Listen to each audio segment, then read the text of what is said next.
మీకు locus of control అన్నది ఎప్పుడైనా మీరు విన్నారా? లోకస్ ఆఫ్ కంట్రోల్ అంటే ఏంటి అన్న దాంతో స్టార్ట్ చేస్తాను ఇవాళ వీడియో. హలో అండి, నమస్తే. I'm Gayatri, counselling psychologist. మన లైఫ్ మీద ప్రతి ఒక్కరు కూడా మన కంట్రోల్ ఉండాలి అన్నది అనుకుంటాం కదా. అంటే నా లైఫ్ ఇలాగే ఉండాలి, లేకపోతే నా లైఫ్లో నేను ఏం చేయాలి, ఎలా ఉండాలి, నా లైఫ్ తాలూకా విజన్ ఏదైతే ఉందో దాని మీద కంట్రోల్ అంతా మనకే ఉండాలి అని అనుకుంటాం కదా. సో ఈ కంట్రోల్ అన్నది మనకి యూజువల్గా వితిన్ నుంచి వస్తుందా? అంటే నా లైఫ్ ఇలా ఉండడానికి కారణం నేనా, లేకపోతే అవతల వాళ్ళ, లేకపోతే నేను అనుభవించిన లైఫ్ ఎక్స్పీరియన్సెసా ఆర్ సిట్యుయేషన్సా అన్నదాన్ని లోకస్ ఆఫ్ కంట్రోల్ అంటాం. అంటే మన జీవితం ఇలా ఉండడానికి కారణం ఆర్ కంట్రోల్ ఎక్కడి నుంచి వస్తుంది, ఎక్స్టర్నల్ ఫ్యాక్టర్సా ఇంటర్నల్ ఫ్యాక్టర్సా అన్నదాన్ని లోకస్ ఆఫ్ కంట్రోల్ అంటాం. ఎక్స్టర్నల్ ఫ్యాక్టర్స్ని నమ్మిన వాళ్ళు, అంటే నా లైఫ్ ఇలా ఉండడానికి కారణం ఎక్స్టర్నల్ ఫ్యాక్టర్సే అని నమ్మిన వాళ్ళు సాధారణంగా అవతల వాళ్ళే కారణం అంటాం. లేదా ఒక్కొక్కసారి లక్, డెస్టినీ, ఫేట్, ఈ మధ్యన కర్మ కూడా వాడుతున్నాం, కర్మ, ఇలాంటివన్నీ అంటాం. అంటే నా లైఫ్ ఇలా ఉండడానికి కారణం ఈ ఫ్యాక్టర్స్. వీటి మీద మన ప్రభావం ఉండదు కదండి. So external locus of control ఉన్న వాళ్ళు ఎప్పుడూ కూడా వాళ్ళ జీవితం ఇలా ఉండడానికి కారణం తను కాదు, మిగిలినవి ఆర్ తన చుట్టూ ఉన్నది అన్నది నమ్ముతారనమాట.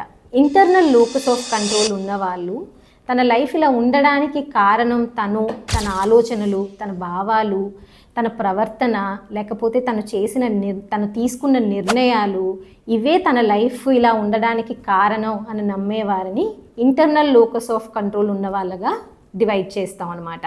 అయితే ఇక్కడ మనం తెలుసుకోవాల్సింది ఏంటి అంటే రెండిటికి లాభాలు నష్టాలు ఉన్నాయి. External locus of control, internal locus of control, రెండిటికి లాభాలు నష్టాలు ఉన్నాయి.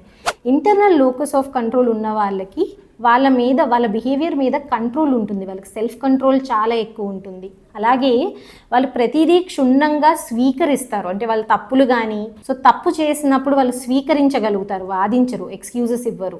వాళ్ళ సక్సెస్ రేషియో కూడా ఎక్కువ ఉంటుంది. ఎందుకు అంటే వాళ్ళు తన చేతిలో లేని దాని గురించి ఆలోచించరు. అంటే ప్రతి సిట్యువేషన్లో ఏదైతే వాళ్ళ కంట్రోల్లో లేదో దాని గురించి ఆలోచించరు, ఎక్కువ టైం దాని మీద ఫోకస్ పెట్టరు. వాళ్ళ కంట్రోల్లో ఉన్న దాని మీద మాత్రమే ఫోకస్ పెడతారు. అంటే ఇప్పుడు నేను ఏమైనా గోల్ సాధించాలి అంటే నా స్టడీ ప్లాన్ ఎలా ఉండాలి, నా హ్యాబిట్స్ ఎలా ఉండాలి, నా డిసిప్లిన్ ఎలా ఉండాలి, సో ప్రతిదీ వాళ్ళకు అనుగుణంగానే మార్చుకుంటారనమాట. సో దీనివల్ల వాళ్ళ సక్సెస్ రేషియో ఎక్కువ ఉంటుంది.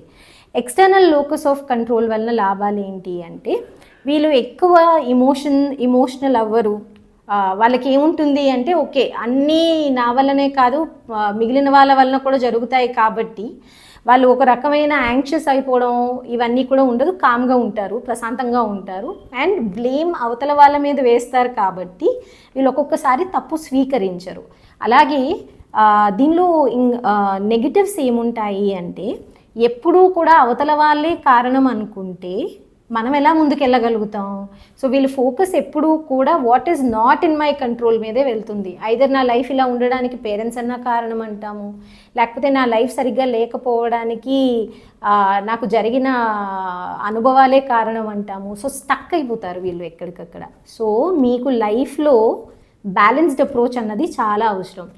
Internal locus of control, external locus of control, రెండిటికి లాభ నష్టాలు ఉంటాయి. కాబట్టి మీ ఫోకస్ ఎప్పుడైతే బ్యాలెన్స్డ్ అప్రోచ్ ఉంటుందో, అంటే లైఫ్లో ఎప్పుడూ కూడా అన్నీ నా వలనే అవ్వదు, కొన్ని నా కంట్రోల్లో ఉండవు, ఒక్కొక్కసారి ప్రతిదీ నాదే తప్పు కాదు. ఇంటర్నల్ లోకస్ ఆఫ్ కంట్రోల్ వాళ్ళు ఎక్కువ వాళ్ళని వాళ్ళు బ్లేమ్ చేసుకుంటారు. సో ప్రతిదీ నా వలనే కాదు, మిగిలిన వాళ్ళు ఒక్కొక్కసారి సిట్యువేషన్ కూడా కారణం అవుతుంది ఒక ప్రవర్తన ఒక బిహేవియర్ అవ్వడానికి. సో అన్నిటికీ నేనే రెస్పాన్సిబుల్ కాదు అని ఎప్పుడైతే యాక్సెప్ట్ చేస్తారో ఇంటర్నల్ లోకస్ ఆఫ్ కంట్రోల్ వాళ్ళు ఇంకా హ్యాపీగా ఉంటారు. వాళ్ళ సక్సెస్ ఎలాగా బాగానే ఉంటుంది, బట్ వాళ్ళు యాంగ్షియస్ అవ్వడము, సాడ్ అవ్వడము ఇవన్నీ తగ్గుతాయి. ఎందుకంటే అన్ని వేళలా నాదే బాధ్యత కాదు, మిగిలిన వాళ్ళ బాధ్యత ఉంటుంది. ఒక్కొక్కసారి నాది అవతల వాళ్ళది కాదు, ఆ సిట్యువేషన్ పైన బాధ్యత ఉంటుంది. అందుకే ఆ ప్రవర్తన వచ్చింది అని యాక్సెప్ట్ చేస్తారో ఇంటర్నల్ లోకస్ ఆఫ్ కంట్రోల్ వాళ్ళు మోర్ మెంటలీ హెల్దీ ఉంటారు. అలాగే ఎక్స్టర్నల్ లోకస్ ఆఫ్ కంట్రోల్ ఉన్న వాళ్ళు ఎప్పుడైతే రివర్స్ చేస్తారో, అంటే అన్నిటికీ బాధ్యత అవతల వాళ్ళే అంటే నా కంట్రోల్ ఎక్కడుంది లైఫ్ మీద, సో నేను ఎక్కడెక్కడ తప్పులు చేశాను అని తప్పులు స్వీకరించడం నేర్చుకుంటారో ఎక్స్టర్నల్ లోకస్ ఆఫ్ కంట్రోల్ ఉన్న వాళ్ళు కూడా చక్కగా external factors internal factors balance చేసుకోవడం వలన వీళ్ళు కూడా సక్సెస్ రేషియో అన్నది పెంచుకుంటారు. సో మీ మైండ్ సెట్ ఏంటి, మీ కంట్రోల్ ఏది అని మీరు నమ్ముతున్నారు? Internal locus of కంట్రోలా?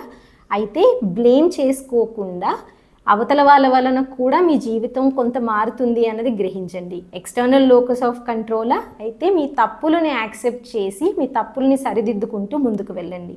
Thank you.